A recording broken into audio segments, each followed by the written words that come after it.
আসসালামু আলাইকুম। বাংলাদেশ এবং অস্ট্রেলিয়া চলমান টেস্টে এখন পর্যন্ত সব দিক থেকে বাংলাদেশ এগিয়ে রয়েছে। বাংলাদেশকে এখন সবাই হার্ড ফেভারিট এই ম্যাচের জন্য ভাবতেছে এবং বাংলাদেশ জয়ের দ্বার প্রান্তেই বলতে পারেন, যদি কোনো কিছু মিরাকেলি কোনো কিছু ঘটনা না ঘটে, অস্ট্রেলিয়া যদি অতি দানবীয় কোনো কিছু না করতে পারে, তাহলে এই টেস্টটা বাংলাদেশেরই জয়ের সম্ভাবনা বেশি। আপনি যদি ম্যাচটার পরিসংখ্যানে দেখেন, তবে যদি একটা জিনিস খেয়াল করেন তাহলে দেখতে পারেন যে আজকের দিনটা টোটালি বাংলাদেশের মিরাজময় বলতে হবে। এই দিনটা মিরাজের, তবে আগামীকালকের দিনটা হতে হবে মিরাজ তাইজুলের। যদি আগামীকালকের দিনটা হয়ে যায় মিরাজ এবং তাইজুলের, তাহলে এই টেস্টটা বাংলাদেশ জিতবে, সেটা নিয়ে কোনো সন্দেহ নাই এবং হ্যাঁ, সেটা 100% আপনি সেটা ধরে নিতে পারেন। এখন পর্যন্ত অস্ট্রেলিয়া 67 রানে পিছিয়ে রয়েছে। 67 রান নিতে গিয়ে যদি তাদের 6টা উইকেট পড়ে যায়, তাহলে তো ইনিংস ব্যবধানে বাংলাদেশই জয় লাভ করবে। কিন্তু যদি 67 রান নিতে গিয়ে এক্সট্রা কিছু রান করে, যেমন 50 রান যদি করে অস্ট্রেলিয়া, তাহলে সেই 50টা রান বাংলাদেশের জন্য মামুলি টার্গেট হিসাবেই ধরা হবে এবং বাংলাদেশ সেখানে জয় পেতে পারে 100%।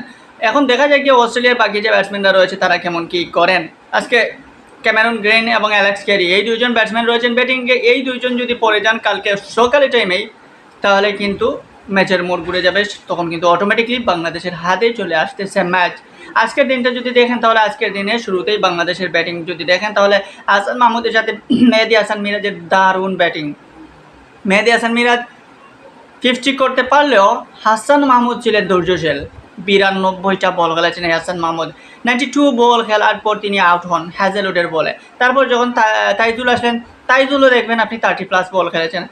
তাইজুল আউট হওয়ার পরে তাসকিন আসলেন, তাসকিনও দেখবেন শেষ পর্যন্ত নট আউট রেখেছেন 30+-এর মতো এরকম বল খেলে। বলতে পারেন যে লোয়ার অর্ডারের তাসকিন, তাইজুল কিংবা এবাদতরা ঠিকঠাকভাবে একটা ব্যাটসম্যানকে যতটুকু সাপোর্ট দেওয়া প্রয়োজন সবটুকু দিয়েছে। এবং মেহেদী হাসান মিরাজ শেষ পর্যন্ত আউট হওয়ার আগ পর্যন্তও কিন্তু মনে হয়েছিল যে রানটা আর 10-15 রান হয়তো বেড়ে যেতে পারে, কারণ এবাদত মোটামুটি লং হ্যান্ডে খেলা শুরু করেছিলেন। নাথান লিওনকে আমরা দেখলাম বিশাল একটা ছক্কা হাঁকালেন, কিন্তু পরিশেষে মেহেদী হাসান মিরাজ আউট হওয়ার ফলে আর ইনিংসের আর বড় কোনো টার্গেট বা আর কোনো বড় লিড নিতে পারে নাই বাংলাদেশ। যেটা নিয়েছে এটাই এনাফ 200+ রান। সো এই রানটা লিড নেওয়ার পরে এখন অস্ট্রেলিয়া যদি জিতে যায়, তাহলে এটাকে আপনি কিভাবে দেখবেন? এটাকে আপনি অটোমেটিকলি মিরাকেলই বলতে পারেন, কারণ এই রকম পিছনে পড়ে অস্ট্রেলিয়া কখনোই জিততে পারে নাই। যদি জিতে যে কয়েকটা 3টা বা 4টা ম্যাচ এরকম জিতেছে, ওগুলা তাদের লাক ফেভার করেছিল এবং ওগুলো অলৌকিক কোনো কিছু বা ওগুলো মিরাকেলের মতো কোনো কিছু। এখন সেই মিরাকেল ঘটানোর মতো ব্যাটসম্যানকে আসলে অস্ট্রেলিয়ার পাইপলাইনে এখন পর্যন্ত রয়েছে।